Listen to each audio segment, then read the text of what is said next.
Olá, amigos do programa Globalizando, um prazer receber você conosco aqui na nossa live especial. O programa Globalizando é um programa do curso de Relações Internacionais da Universidade da Amazônia, e como você já sabe, desde março nós estamos aqui na live, na página oficial do Facebook do programa Globalizando, mas é um programa que já tem 8 anos no ar, na Rádio Nama. Aliás, quero mandar um abraço para você que está nos acompanhando também no sábado, 9 da manhã, na Rádio Nama, está nos acompanhando nas várias plataformas, está acompanhando justamente em todas essas plataformas que levam esse nosso conteúdo de qualidade para você. O programa Globalizando nasceu para ser um espaço de discussão de temas internacionais e suas interfaces regionais e locais, e é um prazer receber você conosco aqui no programa Globalizando. Cada programa tem um tema diferente e o tema de hoje não poderia ser mais importante para a nossa região. Estou me referindo ao fato que nós vamos discutir Amazônia, segurança e desenvolvimento.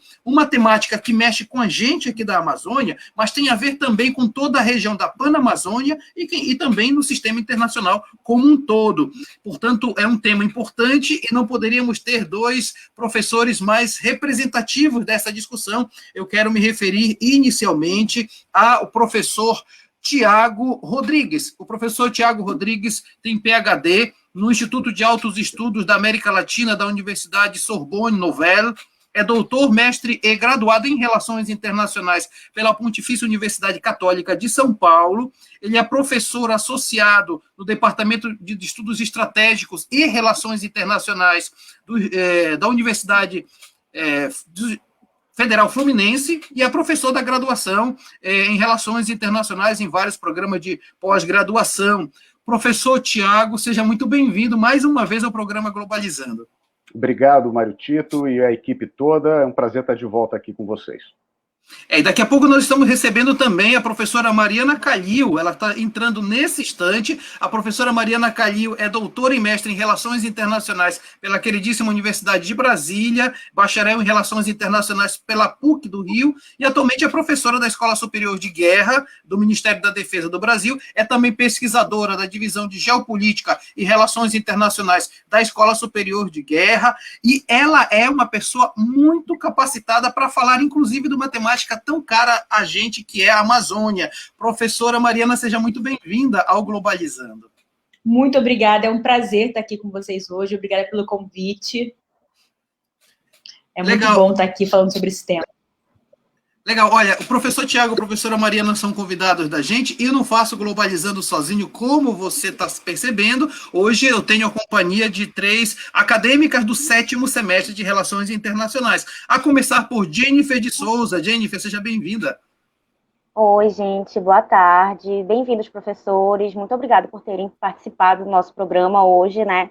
E eu gostaria de convidar os nossos ouvintes, os nossos seguidores, a fazer perguntas aqui pelo Facebook. Vocês podem comentar que a gente vai responder todas as perguntas. Legal, Jennifer, obrigado. Quero também apresentar a acadêmica do 7º semestre, Paula Castro. Paula, bem-vinda. Boa tarde, professor Mário Tito, boa tarde, professor Tiago, boa tarde, professora Mariana, sejam muito bem-vindos ao nosso programa e boa tarde a todos vocês que estão nos acompanhando agora. Não esqueçam de nos seguir no nosso Instagram, que é o @Programa Globalizando. Lembrando que você também pode mandar perguntas por lá que a gente vai responder aqui. Muito bom, obrigado, Paula. E completando a nossa equipe está Cauene Biapina. Cauene, bem-vinda. Obrigada, professor. É um prazer estar aqui, né, nessa discussão tão necessária de ser feita. E ainda mais ao lado das minhas colegas, de 2 convidados tão ilustres, né, que eu tenho certeza que vão trazer uma grande contribuição para a nossa discussão de hoje. Legal, Cauene, Paula, Jennifer, estamos a postos. Eu queria logo começar, professor Tiago, professora Mariana. Este programa, o tema do programa, nasceu exatamente de uma publicação feita no México, e aí nós temos o título do livro sobre a Amazônia, Segurança e Desenvolvimento. Como é que foi a origem dessa discussão, dessa pesquisa? Bom, começo, Mariana? Só queria falar uma coisinha antes de começar, é que eu não estou aqui representando a Escola Superior de Guerra, eu estou aqui falando de uma pesquisa minha e do professor Tiago, que não necessariamente coincide com a opinião da Escola Superior de Guerra sobre o tema, mas legal. A gente pode, sem dúvida. Isso. esse comunicado. As minhas opiniões coincidem com as minhas opiniões, efetivamente. Exatamente. Bom, mas enfim, essa questão, Mário, a tua pergunta é interessante. Esse livro, né, se chama, é um livro bastante grande, um livro que tem quase 800 páginas, na versão impressa. Ele se chama Segurança e Assuntos Internacionais. É um livro que foi publicado no México, acabou de sair, né?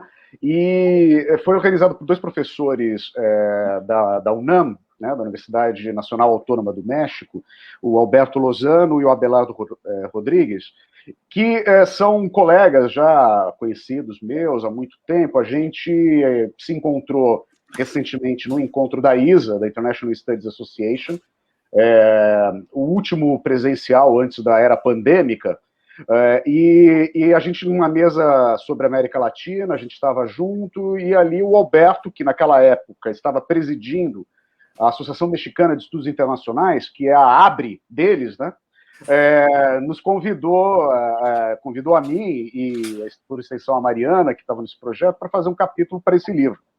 E é um livro que tem várias sessões, e uma das sessões é uma sessão temática por países, né? Então ele convidou a gente para falar sobre o Brasil, mas o interesse especial que havia nos organizadores da obra era a respeito da Amazônia, né? O Brasil e a Amazônia Legal brasileira e, né, a Pan-Amazônia também. Então a gente acabou produzindo esse texto especialmente para o livro, focando nas questões de segurança e defesa, procurando dar um apanhado histórico também de como esse tema, contemporaneamente, pelo menos desde os anos 60, 70, está colocado no Brasil, as transformações atuais, né? A gente sabe que faz parte da nossa discussão, inclusive hoje, aí, a grande atenção que o tema amazônico ressurgiu, digamos assim, no mundo, né? Quer dizer, é um tema sempre em voga, mas agora, né, a gente tem novamente uma outra onda de interesses na temática amazônica, infelizmente, pelos piores motivos, né, possível, né, que são referentes à exploração e à destruição, né, do bioma amazônico. Mas, enfim, o trabalho, a gente ficou satisfeito com ele na medida em que a gente pôde apresentar para um público de língua espanhola, ou seja, a América Latina toda e um pouco mais além disso, uma discussão que não é sequer muito conhecida nem no próprio Brasil, né? Então, uma coisa que nos deixou muito preocupados é o fato de que, apesar de sermos brasileiros, Mariana e eu, nós não somos da região amazônica, né? Somos do Sudeste, né? A gente teve uma preocupação grande em não fazer também uma discussão distanciada, né? Quer dizer, um olhar estrangeiro, né? Mesmo que fosse um estrangeiro próprio dentro do Brasil, que a gente sabe que essas clivagens existem entre o sul do Brasil, né, o centro-sul, e a região norte e nordeste do Brasil, que geralmente são pouco privilegiadas ou são analisadas desde um olhar muito distanciado, mesmo do próprio brasileiro, que está longe daí, né? Então a gente teve uma preocupação grande em mostrar uma visão aproximada, usando autores que têm grande experiência na Amazônia, e nós próprios, né, Mariana com as pesquisas dela, eu mesmo com as minhas pesquisas, principalmente no Arco Norte, na fronteira do Arco Norte, né, Roraima, Venezuela, Colômbia, né, procurando mostrar que, apesar da gente não ser da região, nativos daí, ou pesquisadores baseados aí, a gente tem alguma experiência que não é tão distante para poder falar da Amazônia com menos preconceito, né, com menos distanciamento. Tudo bem. Professora Mariana, então. Pois bem, a gente buscou esse capítulo evitando, como o professor Tiago falou, um orientalismo em relação à Amazônia, né? Sem reificar a Amazônia de forma alguma. E a gente, pelo menos de minha parte, eu busquei enxergar quais seriam as origens da literatura, os projetos de Estado distintos que se impõem sobre a Amazônia pela União, principalmente. E aí eu fui a 2 livros que me parecem estão bem presentes no currículo de Geopolítica e Geografia das escolas de guerra, das escolas de defesa, quando se trata do tema Amazônia, para enxergar esses 2 paradigmas, que seria o paradigma nacional desenvolvimentista e um paradigma liberal ou globalista, como quiser chamar, sobre o tema amazônico. E aí ficou bem interessante que a gente fez um choque de civilizações a respeito do tema amazônico, no que diz respeito aos paradigmas de exploração e de conservação, e fomos adiante assim. Foi bem interessante.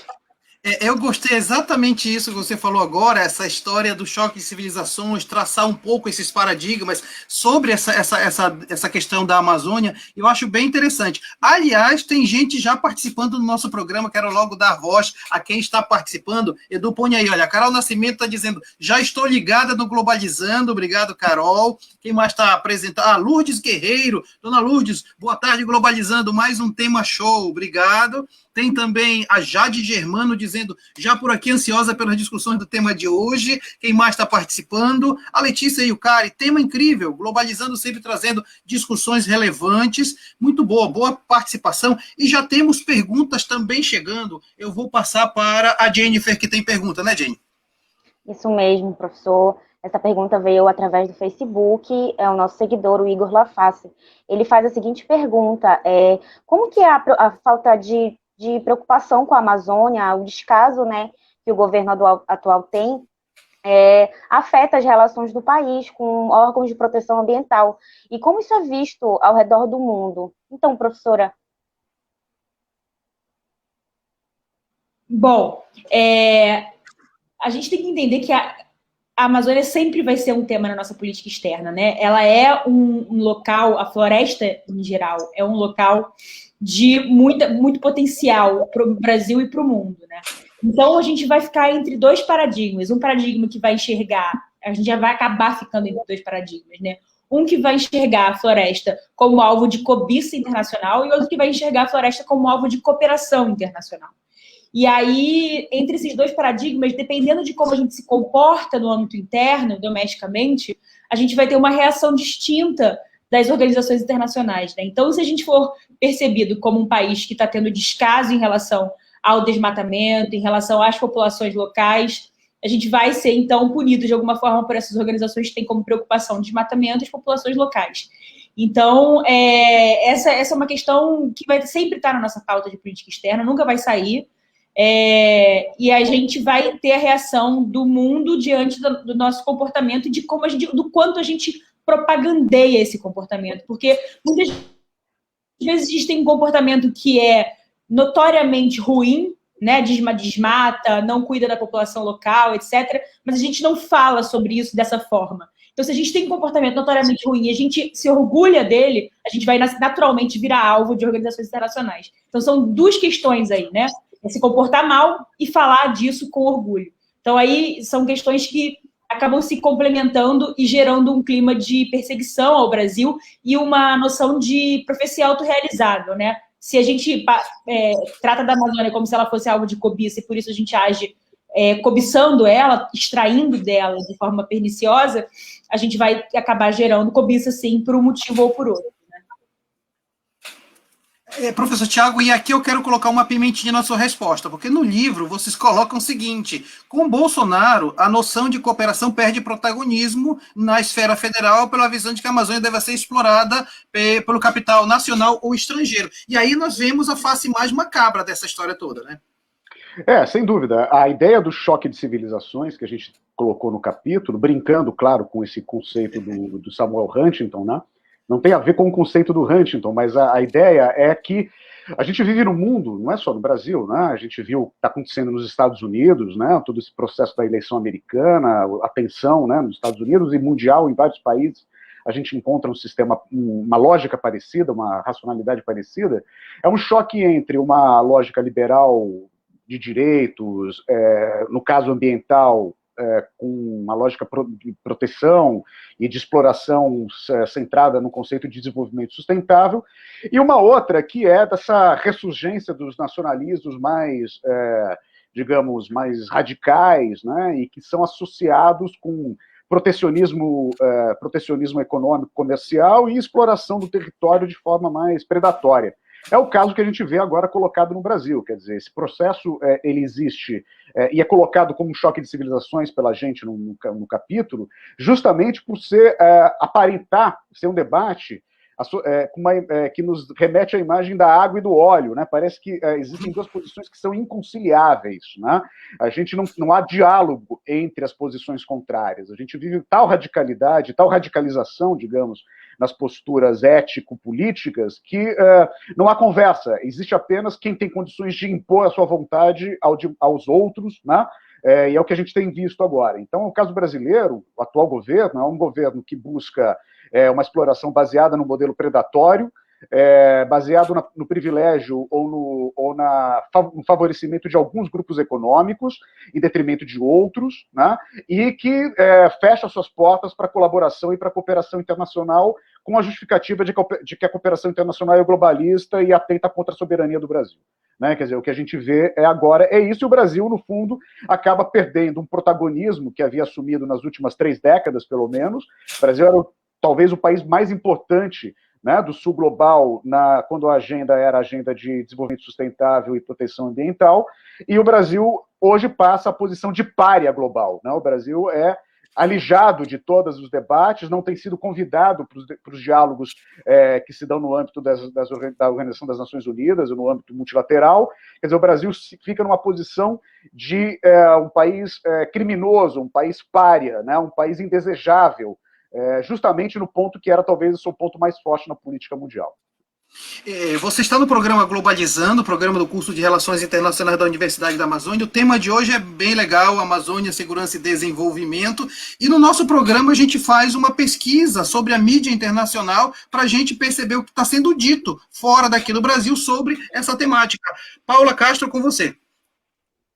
Isso aí, professor. A nossa primeira manchete internacional de hoje vem do jornal BBC News, dos Estados Unidos, que diz que, após estudos, cientistas comprovam que o desmatamento na Amazônia acelerou a partir de janeiro de 2019 e relacionam esse fato com os incentivos do presidente da República, Jair Bolsonaro, à agricultura e à mineração. Então, a gente nota que, infelizmente, o desmatamento sempre foi presente no Brasil, mas atualmente, com a gestão atual, esse problema tem se agravado ainda mais.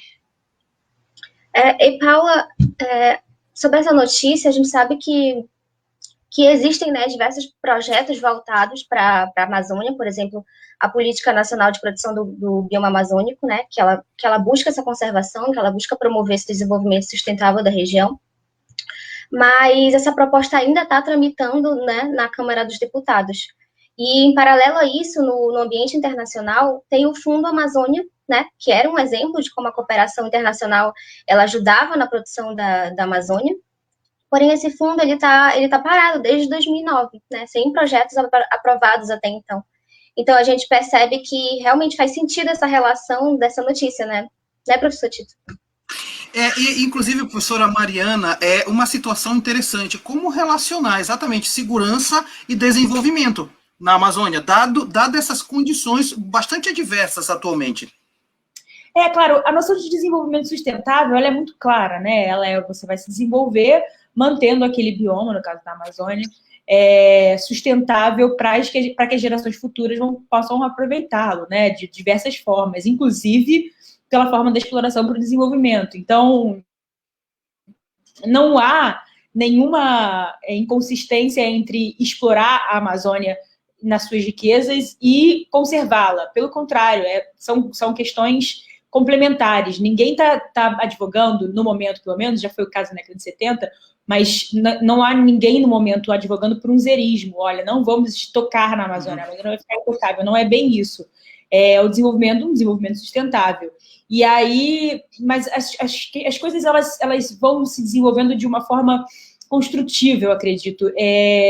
Embora a gente tenha a eleição de um paradigma, né? Foi eleito esse paradigma, então ele foi democraticamente eleito, foi democraticamente escolhido, né? Ninguém escondeu o que estava em jogo, o que estava sendo escolhido. Então, existe uma legitimidade nisso, né? Por mais que a gente lamente determinados números, determinados dados, existe alguma legitimidade que foi dada pelo voto para esse projeto, que é contestada por metade da população e por grande parte do mundo, né? Mas existe alguma legitimidade essa é a grande questão do nosso capítulo, são esses choques de civilização, os dois lados sendo legítimos, né, e se alternando nas urnas. E a gente também fala muito da questão do Fundo Amazônico, a gente fala da questão do Fundo Amazônico, claro, e a gente, no que se refere à questão do Fundo Amazônico, a gente só queria lembrar que o vice-presidente, essa semana, retomou o Fundo Amazônico, pediu para a Alemanha, salvo engano, retomar os financiamentos do Fundo Amazônico, os projetos do Fundo Amazônico, ou seja, há uma curva de aprendizado também no governo, né? São pessoas que não têm experiência de governo, que se desfizeram em grande parte da burocracia estatal, então essas pessoas estão aprendendo, então tem uma curva. Então agora acho que chegou no ponto de aprendizagem da curva em que percebe que a cooperação internacional é necessária, não é totalmente nociva para a soberania nacional, né? Então eu acho que isso é um ganho, né, do momento. Não vejo como um problema o vice-presidente só agora se tocar que a cooperação é importante. Não, pelo contrário, tomou consciência, de forma amadureceu, né? Isso é importante dentro da gestão. A grande questão, Tiago, que nessa abordagem fica uma situação, eu te coloco a situação seguinte, eu estou no INCRA, eu estou trabalhando no INCRA, eu sou servidor público do INCRA, então eu verifico essa questão ambiental, agrária, rural, eu diria que uma encruzilhada muito grande, porque com esse paradigma, você tem todo um relaxamento de política ambiental e de política agrária, e aí você não tem como falar em desenvolvimento se você não tem uma segurança na posse da terra, se você não tem a segurança numa política ambiental que respeite também o território das populações tradicionais, né? O seu microfone, Tiago. Desculpe. O que é interessante isso que você colocou, porque o que as pessoas não reparam é que, não é óbvio, talvez para a maioria das pessoas, é que a própria noção de segurança, ela fica ameaçada, né? A segurança entendida como a produção de um ambiente propício, né, para o desenvolvimento das nossas plenas capacidades, tanto materiais quanto subjetivas, etc., né? Essa situação fica, esse ambiente que permitiria o nosso pleno desenvolvimento individual e coletivo fica sob ameaça justamente por essa espécie de corrida desregulamentada em nome de um desenvolvimento a qualquer custo que é simplesmente entendido como depredação e acumulação, né? Quer dizer, então é uma ideia quase de saque, né? É como uma cidade que numa guerra é invadida por um exército inimigo e é saqueada, né? Ela é roubada, ela é destruída. Essa ideia de destruição, ela é uma ideia que, no fundo, assim, ela é tão imediatista que ela coloca, né, o futuro não é nem o futuro de gerações futuras muito adiantadas, né? Quer dizer, o futuro imediato fica sob risco de existência. Então, é isso que eu estou dizendo, que as pessoas não reparam, quer dizer, não há uma discussão a respeito disso, porque, como Mariana lembrou agora, né, nos estados do norte, por exemplo, que votaram majoritariamente pela candidatura Bolsonaro-Mourão, né, quer dizer, são os estados onde isso está, quando essa atual política está tendo um impacto mais diretamente, para não falar de outros itens, hein, não estamos falando do enfrentamento da pandemia, etc., estamos falando apenas da destruição, né, do bioma amazônico. Né? Quer dizer, então, houve um voto maciço por esse tipo de proposta, que, como Mariana lembrou, não era uma agenda escondida da candidatura. Todo mundo sabia que a candidatura trazia esse tipo de perspectiva. Né? Então, é muito curioso que a própria população hoje atingida mais diretamente tenha votado por isso. Agora, o problema é o seguinte, a destruição da Amazônia não é um problema só da população amazônica. Sem dúvida. Tá? A Amazônia é um problema regional, é um problema continental e, como apontam estudiosos dos mais variados campos, é um problema global.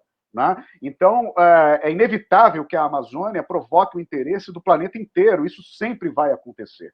Né? A gente não pode simplesmente fingir que não haverá esse tipo de interesse ou fechar os olhos e fazer como criança que tapa os olhos e acha que está escondida.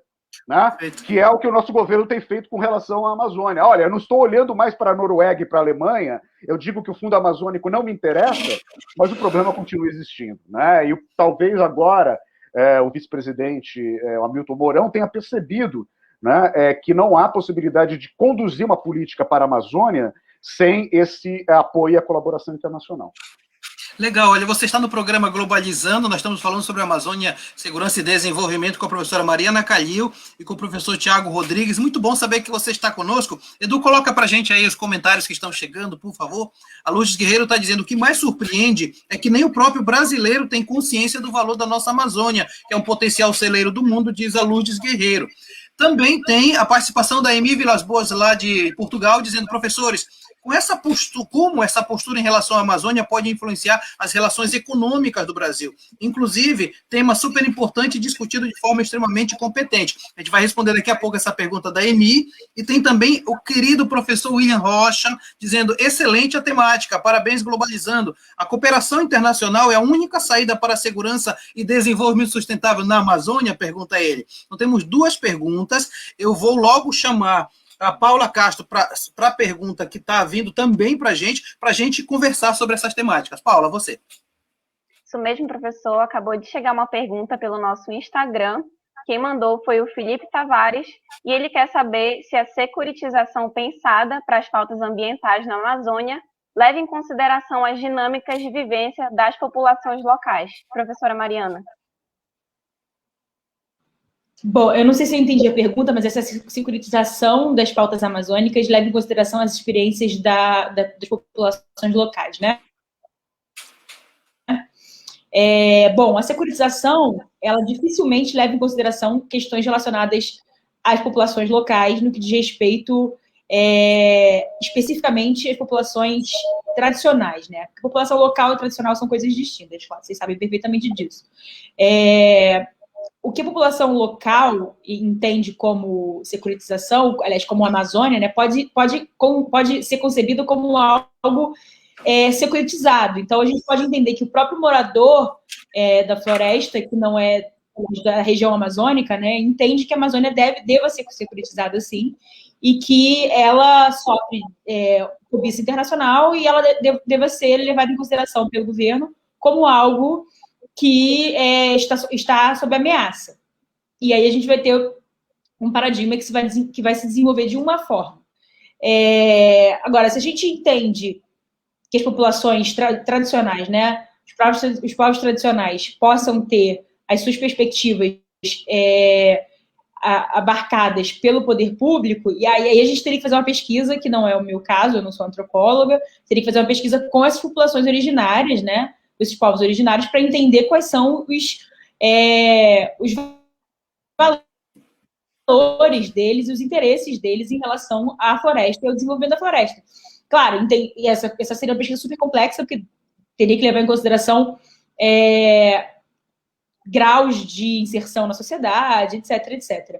Mas o fato é que a Amazônia, como alvo de cobiça internacional, ela acaba gerando um fechamento do país para a cooperação e para o desenvolvimento sustentável, e isso gera uma tendência que o país seja visto como um vilão ambiental. E aí isso gera uma profecia autorrealizável, como eu havia mencionado. Gera, então, uma consequência que é o Brasil ser visto como alvo e a Amazônia ser vista como alvo de projetos internacionais e que visam a internacionalizar, inclusive, a gestão de recursos ambientais, né? De recursos naturais. Então, esse é um problema, né? Que, na verdade, esse paradigma, ele gera o que ele acredita que seja o problema, que é a cobiça. Ele gera a cobiça. Tiago, isso, se eu colocar também o que o professor William pergunta, se a cooperação é o único caminho, e como isso, aí me pergunta, como isso mexe, inclusive, com as relações econômicas, aí você tem outros elementos para abordar também, né? Exatamente, porque essa pergunta do professor William é muito interessante, porque leva a gente a pensar o seguinte, né? A gente geralmente tem em mente que a questão da segurança é uma questão de exclusividade do Estado, né? De um Estado individualmente. Quer dizer, esse modelo, que é um modelo que hoje, para vários temas, como o da Amazônia, está superado, né? Pelo menos deveria estar superado, porque aí é uma ideia de um patrimônio, de um bem, que não é exclusivamente de um Estado, mas no caso da Amazônia se estende por outros países vizinhos, e tem essa projeção e essa importância global que eu comentei agora há pouco. Então, é uma ideia de pensar, o exercício e o esforço é para pensar, não é, a ideia de uma noção diferente de segurança, que seja uma noção que possa ser partilhada, e que isso não signifique que o Estado brasileiro se considere necessariamente enfraquecido por conta dessa abertura à cooperação e ao diálogo quando pensar na segurança da Amazônia. O caso da Amazônia é muito especial, não é um território qualquer que está sob a soberania e o controle de um Estado-nação. É um território único no planeta. E esse território ele precisa ser gerido de uma forma compartilhada. O que não quer dizer que o Brasil abrirá mão da sua soberania. Quando a gente, esse é um falso debate. Só que como o atual governo coloca, porque como o atual governo é um governo que assume uma retórica nacionalista do tipo mais elementar, esse é o truque número 1 de qualquer governo, O truque número 1 da cartilha é esse: para desviar a atenção de problemas domésticos, eu encontro um inimigo externo. Esse é o truque 0, assim, qualquer cartilha de governo tem isso aí, é o truque número 1. Então o truque é esse. Qual que é o problema? O problema da Amazônia não é a destruição que nós mesmos perpetramos na Amazônia. O problema da Amazônia é a cobiça internacional. É a ONG do Sting, é a Noruega, é o Raoni, entendeu? Sabe? Não é esse o problema da Amazônia, mas para uma população que não conhece nada de Amazônia, acha que realmente nós estamos sendo alvo de uma grande conspiração planetária e quiçá interplanetária para dominar a Amazônia. Isso desvia o problema da discussão mais imediata, que eu acho que é o debate necessário, que a gente acaba não fazendo. Senhora Mariana, você queria falar, né? Eu quero falar rapidamente, só para matizar um pouco do que o professor Tiago está falando, porque não quer dizer que não haja alguma cobiça em relação à Amazônia. É claro que há alguma cobiça em relação à Amazônia. É claro que há interesses. Por exemplo, a gente tem o projeto do Corredor AAA, que visa a internacionalizar a gestão de recursos naturais dentro da Amazônia. E muito claramente com interesses geopolíticos muito claros, nada escondidos mesmo. Então, não quer dizer que não haja. E mais ainda, não é que seja um truque, acho que foi uma retórica do professor Tiago, mas não necessariamente que ele acredite piamente, não é que seja um truque de governo, é uma crença. Eu posso dizer isso com muita tranquilidade, mas é uma crença entre os tomadores de decisão hoje no Planalto, né? Então, é uma crença real. Então, isso a gente precisa ser tratado com carinho, porque não tem ninguém mal intencionado, pelo menos eu acredito que, a princípio, são projetos muito verdadeiros para as pessoas, muito autênticos para as pessoas que estão tocando esses projetos. Ainda que sejam predatórios, são autênticos. Então, quanto mais carinho a gente tratar esse tema, mais ele tende a se desenvolver e menor é o choque entre as civilizações, né? Entender que as pessoas são bem intencionadas, por mais que o outcome, por mais que o que aconteça seja ruim, há uma boa intenção. Isso é importante a gente levar em consideração. Muito legal, você está no programa Globalizando, o programa do curso de Relações Internacionais da Universidade da Amazônia. Um abraço para você que está nos acompanhando nas nossas plataformas, você que está nos acompanhando no Deezer, você que está nos acompanhando no Spotify, que mais, Cauene, tem outras plataformas que nós estamos também, né? De podcast é o Spotify, Deezer, Google Podcasts e a Apple Podcasts. Legal, então você que está nos acompanhando, muito obrigado por estar conosco. E, Cauene, tem a notícia que nós pesquisamos sobre o tema do programa de hoje. Sim, tem uma notícia do portal Human Rights Watch dos Estados Unidos, que ele fala em um relatório, né, que a organização Human Rights Watch identificou uma relação, né, entre o desmatamento ilegal da Amazônia e o crime organizado nessa região. Tem uma questão séria... Jennifer, você, desculpa. Bom, complementando, né, a notícia que a Cauene acabou de trazer, as densas fronteiras amazônicas, elas carecem muito de uma proteção, uma vigilância constante, né, porque não é o que acontece, principalmente no governo atual, né. Ela possui maior presença nessas fronteiras, quando comparado aos outros vizinhos, né, os países vizinhos, mas ainda assim ela sofre com a fiscalização. Ela é invadida de diversas formas, imigrações ilegais, ocorrem tráficos, e além disso persiste uma fraca coordenação entre os países, né, para a presença de uma organização, mesmo com um tratado de cooperação na Amazônia. Professor Tiago, eu tive a oportunidade de morar por 5 anos em Manaus, e nessa moradia em Manaus eu fui várias vezes no Alto Rio Negro, até a fronteira com a Colômbia, na região que se chama Cabeça do Cachorro, lá em cima, né? E o que mais eu percebia na viagem, nas várias que fiz, era a dificuldade que se tem de controlar as fronteiras, porque se passa por furos paranais e tal, então a gente pensa que o rio é aquela coisa natural, que vai do início ao fim com fronteiras delimitadas, né? E percebe que na Amazônia não é assim. Como trabalhar essa questão de securitização, crime organizado na Amazônia e Panamazônia, né? Bom, esse tema é o meu tema de estimação, né? É por isso que eu estou lhe provocando, ora bolas. Esse é o tema de estimação. É o seguinte, a primeira coisa que a gente tem que ter em mente é que não existe nenhum país que controle totalmente suas fronteiras, tá?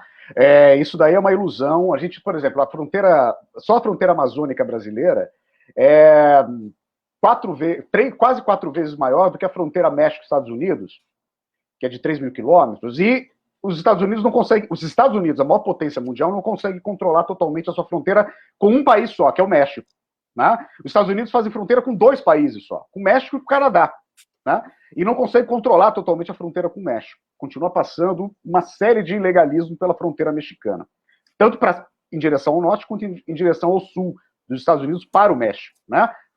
O tráfico ilegal de pessoas, armas, inclusive de drogas, é nas duas dimensões, né, dos dois lados. Então, não existe país que controle totalmente suas fronteiras. Então, o Brasil, apesar dos programas, os projetos, tem o CIVAN, CIPAM, agora o CISFRON, que ainda está saindo de uma fase piloto no Mato Grosso do Sul. Bom, mesmo que haja toda uma tecnologia empregada aí, nunca haverá um controle total de fronteiras. Então, não é propriamente uma irresponsabilidade ou uma culpa do Estado brasileiro, né? É um fato, né? Ainda mais com uma fronteira de difícil ocupação, de difícil vigilância, como é a fronteira amazônica, em várias dimensões, né? Então, isso é a primeira coisa.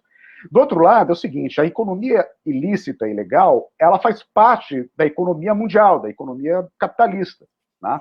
Não dá para desgrudar uma coisa da outra, elas vivem muito coligadas, muito imbricadas. Numa região como a amazônica, em que há uma série de atividades que estão transitando numa zona cinzenta entre o legal e o ilegal, né, há uma espécie de potencialização disso. Você vai a Boa Vista, em Roraima, por exemplo, você anda um pouco ali perto do centro, tem uma rua que só tem casa de venda de ouro, né, assim, uma atrás da outra. Todas fechadas, assim, o dia inteiro fechado, né? Então, assim, bom, quem é que compra ouro aqui? Quem é que chega para comprar ouro? Ouro não é uma coisa assim, eu vou na rua ali comprar um ouro e já volto, né? Então, um monte de casa de venda de ouro, enfim. Claro, o quanto que isso é legal, quanto que isso é ilegal, né? Quer dizer, é um tipo de reflexão que é impossível de ser feita, de chegar a uma conclusão, justamente por conta dessa grande zona cinzenta entre a economia ilegal e a legal, né? Que não há interesse de ser desmontada, porque há muitos beneficiários, né, dessa economia, né, em vários setores da vida social, né? Então, me parece contraproducente, primeiro falar num controle total de fronteiras e depois falar num desmonte total das ilegalidades. O que eu acho é que pode ser feito o seguinte, um cálculo pragmático, que é um cálculo de desmobilização de algumas ilegalidades que são muito mais diretamente perniciosas, como, por exemplo, tráfico de pessoas, né? Prostituição de adultos, prostituição infantil. Né? Por que existe essa grande indústria da prostituição, por exemplo? É uma grande indústria em regiões, por exemplo, de garimpo ilegal, né? De desmatamento ilegal, de madeireiras ilegais, né? Em que a população é majoritariamente masculina, existe uma grande indústria da prostituição de meninos e meninas, de homens e mulheres, né? De trans, etc. Quer dizer, essa economia é uma economia que pode ser atacada e pode ser desmobilizada de uma forma muito mais fácil, entre aspas, do que, por exemplo, o tráfico de drogas. Né? O dano social é muito maior, né, do tráfico de pessoas e o tráfico de pessoas com vistas à prostituição ou trabalho escravo do que o tráfico de drogas. Né? Então, só que quando a gente vê o discurso mais evidente policial, ou da Polícia Federal, ou dos programas de segurança pública estaduais, eles praticamente nivelam todas essas ilegalidades, ou às vezes dão mais destaque para o tráfico de drogas, por exemplo. Não é o que mais prejudica a saúde pública, que é a saúde e a segurança pública, que devem ser os bens, né, a serem protegidos. Então, o cálculo é o seguinte, qual é o bem que está sendo mais prejudicado? Então, acho que é preciso ser feita uma gradação, até para poder pragmaticamente ser feito, pensadas políticas públicas específicas no âmbito da segurança, que ataquem problemas de uma forma mais viável, né, do que um discurso teoricamente abrangente e que não vai ser colocado em prática jamais. O fato é que a Amazônia é um mundo, né? E nesse mundo você tem que fazer a escolha das prioridades, porque você não vai conseguir abarcar tudo efetivamente. Tem pergunta chegando, Cauê, eu quero que você faça, porque eu já vou dar a palavra para a professora Mariana. Tem sim, professor. O Arthur Freitas, ele mandou uma pergunta aqui para o nosso Facebook. Ele quer saber o seguinte: quais são as principais dificuldades encontradas pelos amazônidas que são causadas pelo descaso do governo para com a região? E aí, professores? Quem quer responder? Professora Mariana. Na verdade, a gente pode responder muito menos do que vocês, né? Mas do que o cidadão estuda, no que a gente pesquisa, o descaso vem, na verdade, se a gente pode chamar isso, como a gente pode chamar isso de descaso, né? O que é o descaso? O que é descaso, né? Se é a ausência de política pública, se é a presença de políticas públicas que auxiliam o exercício de políticas predatórias, o que é o descaso, né? A gente precisa primeiro qualificar esse descaso para a gente poder responder isso melhor. Então, o descaso seria a ausência de funcionários da FUNAI, ou o que seria esse descaso? E aí teriam várias formas de o cidadão sofrer pela ausência de compromisso com alguns setores pelo governo, né? Então, se for, por exemplo, a FUNAI, a gente vai ter, por exemplo, uma presença muito grande de pastores convencendo a população originária a não tomar vacina contra a Covid, que isso é um dado contemporâneo, né, que tá assolando bastante a região amazônica, e a gente tem isso, né. Então, se a gente tivesse uma política pública de conscientização das populações em relação à costa muito mais eficaz, e a gente teria muito menos mortos, né, pela Covid. E aí, certamente é um setor que o Amazônia ainda está sofrendo bastante. Agora, a gente tem a questão relacionada ao desmatamento, e a gente tem a perda, muitas vezes, do local de subsídio, né, de vida, né, daquelas pessoas. E aí, seja essa perda pela via econômica ou pela via indireta, né? Então, são diversas, depende de como se qualifica essa ausência, né? Precisa se qualificar essa ausência para a gente responder isso de uma forma mais eficaz. Então, o que é a ausência do Estado? Sempre que a gente pergunta o que é a ausência, a gente qualificar ela. Bom, então a ausência é uma ausência de política em relação à moradia, tem que dizer o que é para que a gente possa dizer como se perde, né? Mas existem várias facetas de várias perdas, né, pela população local, com a ausência do Estado na região amazônica, né? Mas eu acho que talvez, às vezes, a presença, ou a presença retórica, pelo discurso do Estado, às vezes é pior. Então, depende, né, do que a gente está falando como ausência, né? Então, se a retórica ela tende a prejudicar a região, então é melhor ter ausência, ter descaso. Então, vai depender do que a gente está dizendo que é descaso, né? Depende do governo, depende de como o governo vai assumir essa presença. Tiago, isso eu ri, porque de fato é uma coisa interessante. Se a presença é para prejudicar, é melhor não tê-lo. Mas assim, eu digo isso para você em cima do que a Mariana está falando, porque eu acho legal pensar o seguinte: nós, historicamente, aqui na Amazônia, tivemos uma série de projetos voltados para o desenvolvimento da região. Um dos últimos, pouquíssimos falado, por exemplo, foi uma tentativa de criar uma região chamada de ABCT, que era uma região voltada para, na cidade de Acará, Bujaru, Concórdia e Tomé-Açu, que seriam produtores de dendê para daí fornecer para fora do Brasil, inclusive, todo o projeto do biodiesel. E isso não passou do papel, e aí as famílias começaram a vender suas terras para as grandes empresas. Como o Brasil perdeu essa janela de oportunidade, tudo ficou com grandes plantações de dendê, mas nada para a população. O que talvez aqui a gente possa pensar, na verdade, é o tipo de presença de Estado, como a professora Mariana falou, e, ao mesmo tempo, pensar como é que a participação da sociedade civil nessas organizações possa ser, de alguma forma, algo que traga o desenvolvimento dentro do que se pensa em desenvolvimento local, né? Uhum. Não, é verdade, eu acho que assim, você deu risada, mas é verdade, que dependendo do Estado, é melhor não ter o Estado, né, ali, né? O tipo de projeto, a sociedade civil, ela precisa estar engajada de alguma maneira, porque senão o que há são projetos burocráticos institucionais ou do grande capital, né? E os interesses não são necessariamente coincidentes, né? A maioria das vezes não é, né? Então, se não há um engajamento da população local, organizada, em cooperativas, né, auto-organizada, né, com capacidade de reproduzir o modelo de desenvolvimento por ela mesma, né, a conexão dela com o mercado para o qual ela se dirige, etc., é isso que vai dar a sustentabilidade daquela economia local. Não há nenhum projeto de longo prazo, né, não há nenhum projeto sustentável na linha histórica, né?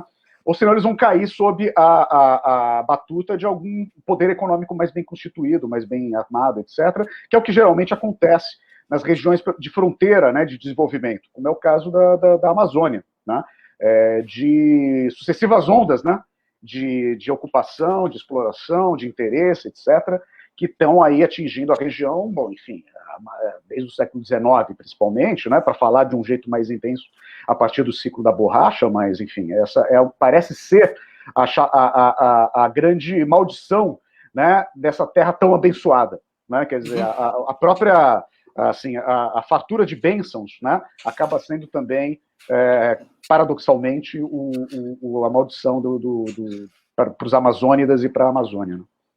Olha, você está no programa Globalizando. Este é um programa, um projeto de extensão, inclusive, do curso de Relações Internacionais da Universidade da Amazônia. É um programa de rádio que envolve 40 alunos de Relações Internacionais. Estamos há 8 anos no ar, levando essa discussão de qualidade, hoje com um tema super importante, Amazônia, Segurança e Desenvolvimento. Tem tanta coisa para conversar, e o tempo vai passando, a gente gostaria de ficar mais, e é muita coisa, e isso está ensejando já a gente abrir outras possibilidades de discussão sobre isso, inclusive no ano letivo do curso de Relações Internacionais. Antes de passar para o quarto bloco do nosso programa, eu queria chamar o Eduardo Oliveira para falar um pouco daquilo que é uma coisa diversificada do nosso programa. O Tiago é músico, eu também sou, tocamos nosso violão, nossa guitarra. Quando o programa, professora Mariana, vai ao ar na rádio, a diferença é que nós temos 8 músicas de 8 países diferentes. Então, isso torna um programa bem legal, né? Então, o que acontece? A gente faz o seguinte, a gente não pode trazer para cá as músicas. Então, a gente cria a forma de criar uma playlist no Instagram, aliás, no Spotify e em outros modelos. E o Eduardo, então, vai falar um pouco da playlist deste programa. Oi, Eduardo, tudo bem? Olá, professor Mário Tito, boa tarde aos convidados, as meninas aqui que estão fazendo um trabalho muito bom. Estou só aqui acompanhando essa discussão de qualidade. Bom, eu estou aqui para divulgar a nossa playlist, né, que é o diferencial do nosso projeto, que o pessoal mais gosta. Infelizmente, por conta da gente ter mudado para o Facebook, a gente não está conseguindo colocar diretamente no programa. Mas como a gente sempre dá um jeito para você que está nos acompanhando aqui, a gente traz a playlist pensada pela equipe, né, em outras plataformas, como YouTube e Spotify. Então, essa playlist ela é sempre pensada de acordo com o tema da live, né, de cada sábado. Então, a gente viaja ao redor do mundo, e essa semana a gente vai viajar nos países que são maiores financiadores de projetos na Amazônia. Então, aí a gente vai ter Noruega, Alemanha, Japão, Venezuela, Peru, Colômbia, Bolívia e, claro, né, a gente não pode esquecer do Brasil. Então, você que está nos acompanhando, não perca, amanhã a equipe de mídias vai estar divulgando essa playlist maravilhosa, a playlist está incrível. Então, acessem, escutem e acompanhem pelo Spotify e YouTube Programa Globalizando. Eduardo, é sempre muito bom a gente perceber que fazendo pesquisa de músicas internacionais, a gente quebra aqueles paradigmas de achar que só tem música boa nos Estados Unidos e na Europa, né? Exatamente, a música em inglês, música no Ocidente, mas a gente percebe que tem muita música boa do leste a oeste, de norte a sul, então o programa Globalizando sempre está buscando músicas de qualidade para vocês. Valeu, Eduardo, muito obrigado pela participação no Globalizando, tá? Eu que agradeço e até a próxima. Bom programa para vocês aí. Valeu, Edu. E olha, tem pergunta chegando no programa Globalizando. Jennifer de Souza, com você. Não é uma pergunta, professor, é uma notícia que a nossa sim, equipe vamos lá. coletou. Isso mesmo. É uma notícia da Austrália, do portal Science Alert, que, segundo o relatório, né, para o meio ambiente, ciência e política para o desenvolvimento sustentável, partes da floresta amazônica elas podem começar a entrar em colapso a partir de 2064. Infelizmente isso, e complementando só um pouquinho sobre o que a Jenny comentou agora, na Amazônia o desenvolvimento econômico é cercado por várias polêmicas, né, infelizmente, apesar de ter um amplo potencial. Graves ameaças ao meio ambiente e às comunidades locais causadas pela exploração se encontram como um dos problemas mais recorrentes na região, né? A fiscalização ambiental dessas atividades econômicas, incentivadas pelo Estado, contribui para o agravamento desses problemas na Amazônia, como visto pelo crescente número de queimadas durante os últimos dois anos de governo do atual presidente da República. E aí eu vou entrar, Tiago, com uma pergunta que chegou do Vinícius Rodrigues, que diz o seguinte: agora com Biden no poder, podemos esperar uma cobrança maior dos Estados Unidos para o Brasil em relação às pautas ambientais, considerando isso que a Jennifer falou, do Jornal da Austrália, que a Paula comentou? Sem dúvida. Você vê que uma das primeiras medidas do Biden, no dia da posse dele, foi voltar, né, ao regime internacional do meio ambiente. Né? Então, ele não esperou nem o segundo dia de mandato. Né? Ele acabou de tomar posse, já foi uma das decisões iniciais do governo dele. Então, você pode esperar como certa essa pressão dos Estados Unidos, desse mandato do Biden, né, que vem com uma pauta ambiental. A gente também não pode, como a professora Mariana mencionou agora há pouco, olhar esse posicionamento dos Estados Unidos de uma forma ingênua, né? Quer dizer, a gente sabe que o posicionamento pró-ambientalista do atual mandato americano, do atual governo americano, não é baseado apenas no sentimento benemérito de proteção da natureza do planeta, né? A gente sabe que isso vem, né? Quer dizer, a defesa, ela vem, é um processo complexo, né? Ela tem tanto a parte que nós poderíamos chamar, entre aspas, de sincero interesse em proteger o meio ambiente, como também pautas menos, digamos, explícitas, né, mais obtusas, né, que vêm com interesses econômicos, com pressões econômico-comerciais diplomáticas, né, com várias formas de instrumentalização da proteção ambiental também. Né? Então, quando a professora Mariana mencionou que sim, de fato há interesses da cobiça na Amazônia, é porque, de fato, é uma região que gera um interesse econômico, comercial, geopolítico, né, no planeta todo, e na grande potência, sem dúvida. Né? Então, a gente tem que ler o posicionamento dos Estados Unidos com uma lente, digamos, diversificada, com uma lente aberta a enxergar essa complexidade. Né? Mas, de fato, o impacto inicial parece ser, como a pergunta que nos foi colocada já transmite, a ideia de que haverá uma pressão muito grande sobre o atual governo brasileiro, né, por parte do atual governo americano, com base na ideia da pauta ambientalista e dessa posição de pária ambiental que eu comentei algumas respostas atrás, que o Brasil se colocou. Né, e se colocou e vem se colocando de uma forma bastante insistente. Né? Quanto mais críticas há, né, mais o Brasil se aferra a essa posição. Né?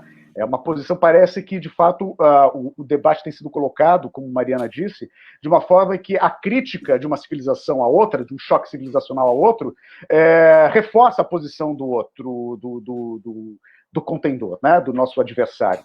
Não há possibilidade nem a disposição a se ouvir, né, o argumento contrário. Né? A crítica, ela reforça a posição, ao invés de abrir ao diálogo e ao debate.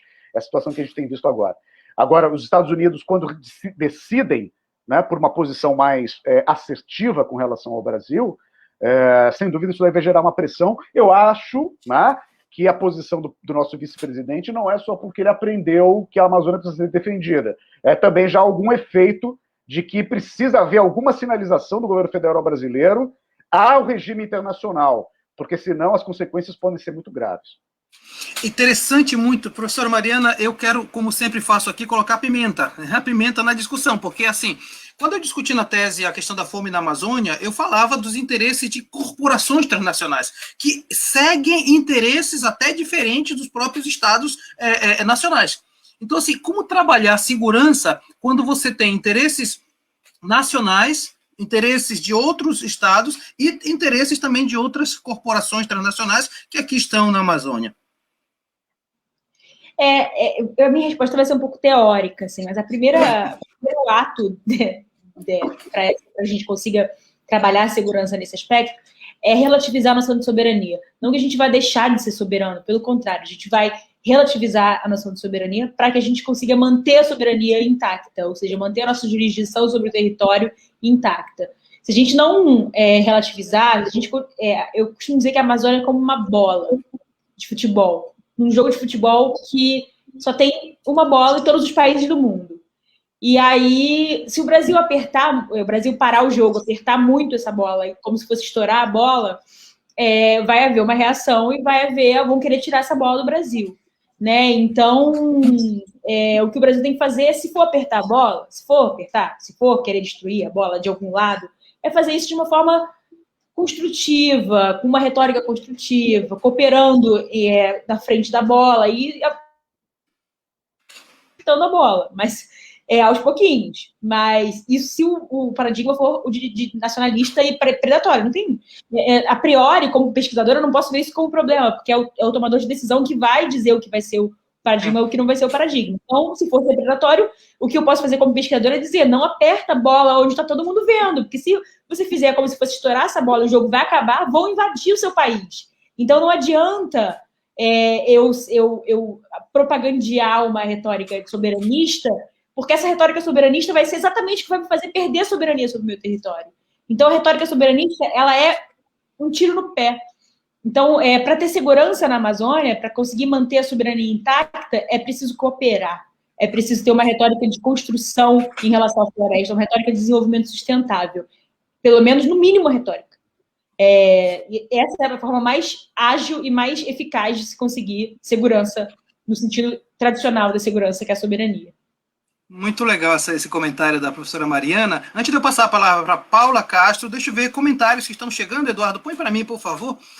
O Marcos Vinícius Dutra está dizendo: o tema Amazônia é sempre muito importante de se discutir, e associando com duas variáveis muito interessantes, que é segurança e desenvolvimento, torna-se um debate de altíssimo nível. Obrigado, Marcos. E a Eliana Oliveira está dizendo: globalizando, de parabéns pela temática explanada, Amazônia. O que me vem em mente é a saga de exploração, os interesses econômicos e menos consciência ambiental. Um abraço do grupo de pedagogia da UEPA da Vigia. Opa, de Vigia de Nazaré, minha cidade. Obrigado, Eliana. Muito obrigado pela participação. Paula, nossa viagem pelo mundo da notícia tem mais apresentação de jornal, não é isso? Exatamente, professor. A nossa notícia de agora vem do jornal Deutsche Welle, da Alemanha, que diz que o presidente francês, Emmanuel Macron, volta a criticar o desflorestamento na Amazônia e cita o consumo da soja brasileira como sendo apoio ao desmatamento.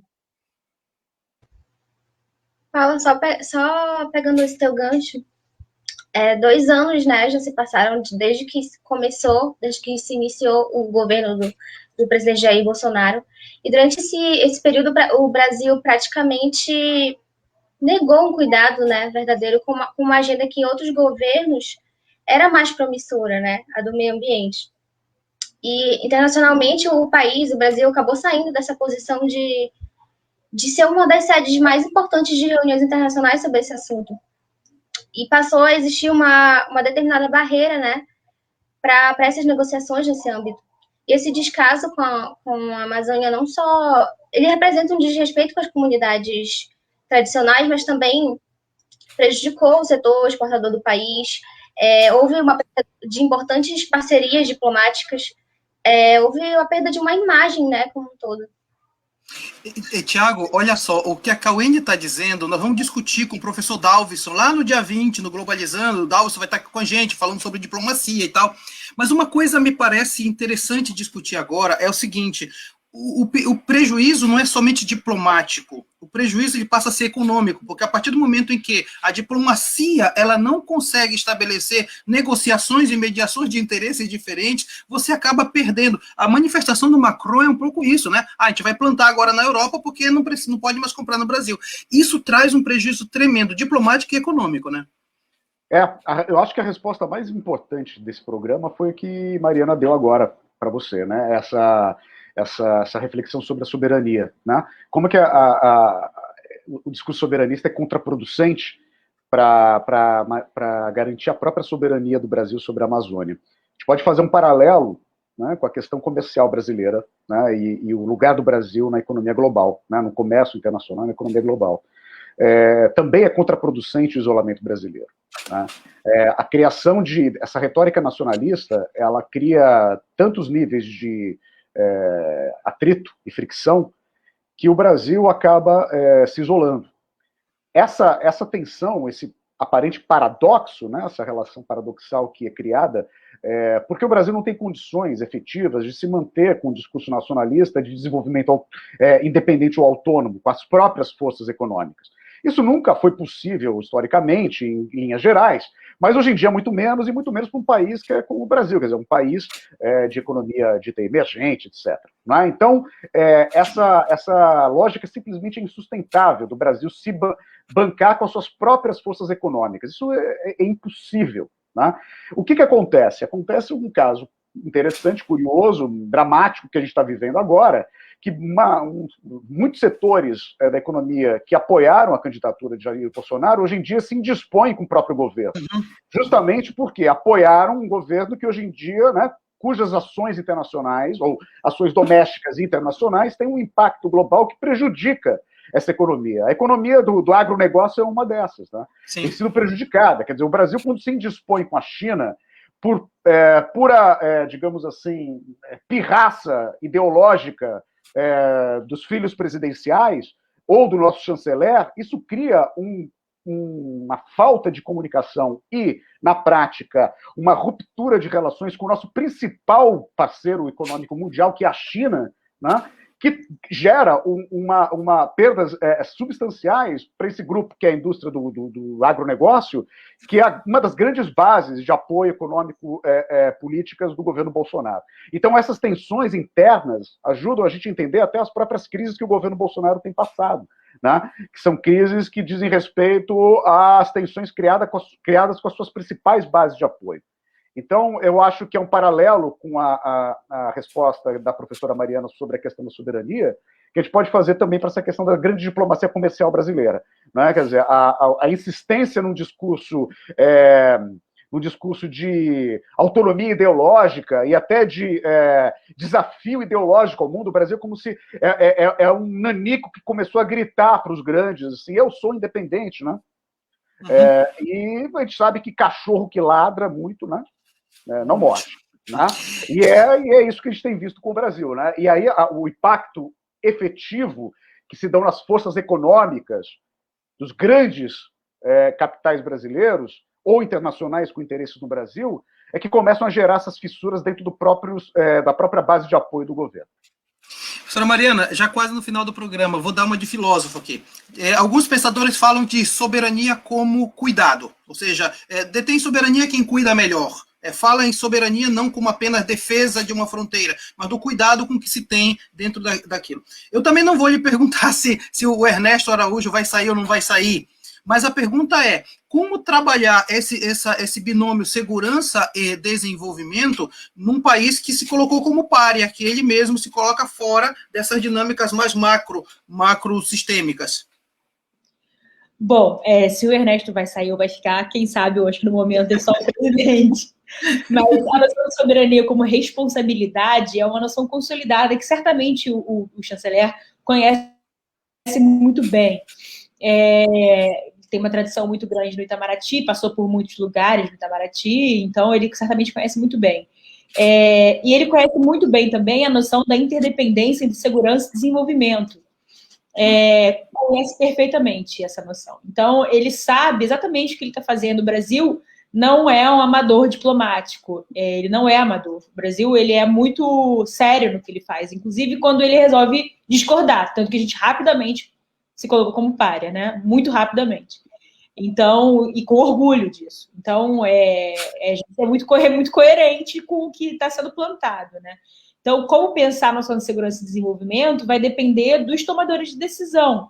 Numa democracia, eles estão sujeitos a pressões, né? Então, quanto mais pressões houver dos grupos de interesse, inclusive do agronegócio, mais esse tema vai ser pensado de forma construtiva. A soberania como responsabilidade vai ser pensada de forma construtiva. Isso eu deixo com a democracia. Enquanto a gente tiver democracia, a gente vai ter um chanceler e um presidente que vão estar sujeitos a pressões aí dos seus grupos, principalmente dos seus grupos de apoio. E aí eles vão ter que pensar segurança e desenvolvimento, porque, inclusive, é um binômio que foi levado em consideração como interdependente nos tempos mais recentes, nos últimos 20 anos, mas era o binômio fundacional da doutrina de segurança nacional do regime militar, dos governos militares. Então, não acredito que seja algo que seja um tabu nesse governo atual, acho pelo contrário, acho que é um binômio muito querido. Então, acho que eventualmente vai ter que ser repensado, e aí vem nessa noção de curva, né? A curva de aprendizado de uma chancelaria que também que era um embaixador que não tinha as tradições, não tinha passado por Secretaria de Estado, etc. Então, pela Secretaria-Geral, aliás, não tinha passado pela Secretaria-Geral, é um cara que chegou a ser chanceler com uma emergência muito rápida, uma sessão muito rápida. Então, tem uma curva de aprendizagem, eu acho que ele chega lá. Muito bem, olha só.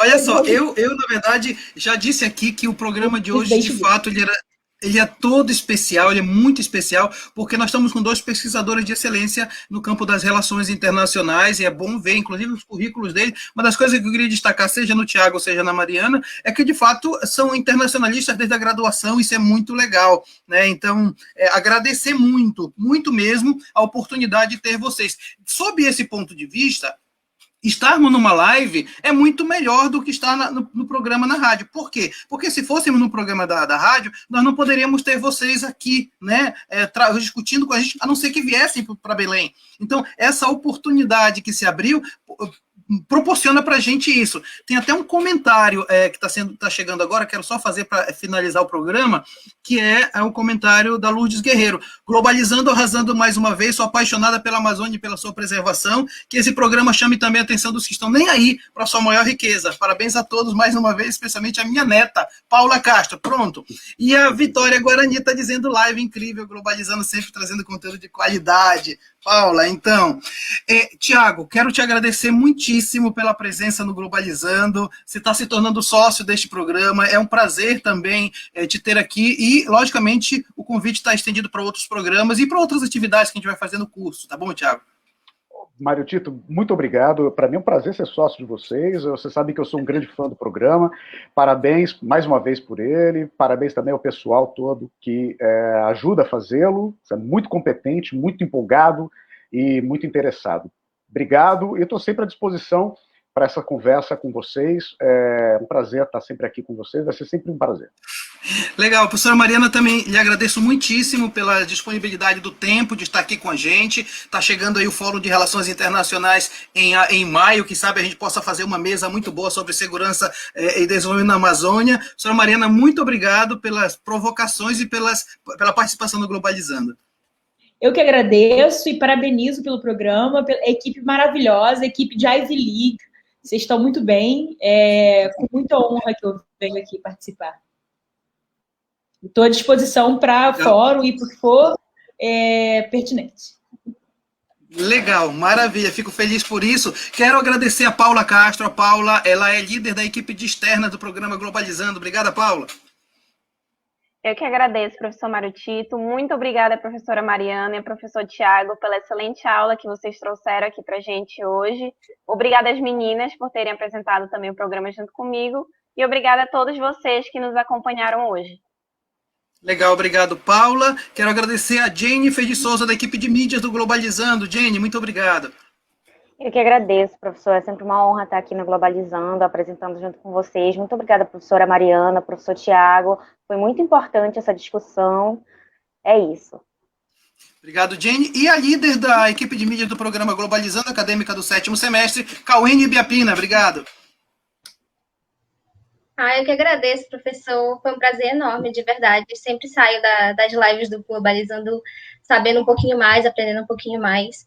E ter apresentado aqui com as minhas colegas, com os professores Mariana, Tiago, foi de um valor, assim, inestimável, de verdade. Então, muito obrigada. E para quem está acompanhando a gente, segue a gente nas redes sociais aí. E olha, além de todas as plataformas que o Globalizando está apresentando, sabe que essa live vai ficar aí gravada também no Facebook. Pode assistir a hora que você quiser, tá feito o convite. Quero agradecer a toda a equipe do Globalizando, como eu falei, são quase 40 membros participando de vários tipos. Não esqueçam de participar do nosso Globalizando News todo dia na Rádio Nama. E quero dizer que no próximo sábado, a nossa live vai ser sobre os desafios do jornalismo na Amazônia. Nós vamos entrevistar a Priscila Castro, da TV Liberal, que até apresentou o Jornal Nacional, né, Paula? Mãe da Paula Castro, vai estar com a gente aqui e vamos falar desse tema tão relevante. Agradeço também a toda a galera que está no backstage, Eduardo Oliveira coordenando a transmissão e a queridíssima Beatriz Coutinho, que estava controlando o tempo, desesperada para que o tempo coubesse tudo. Beatriz, muito obrigado. Eduardo, obrigado. Galera, tchau, até a próxima.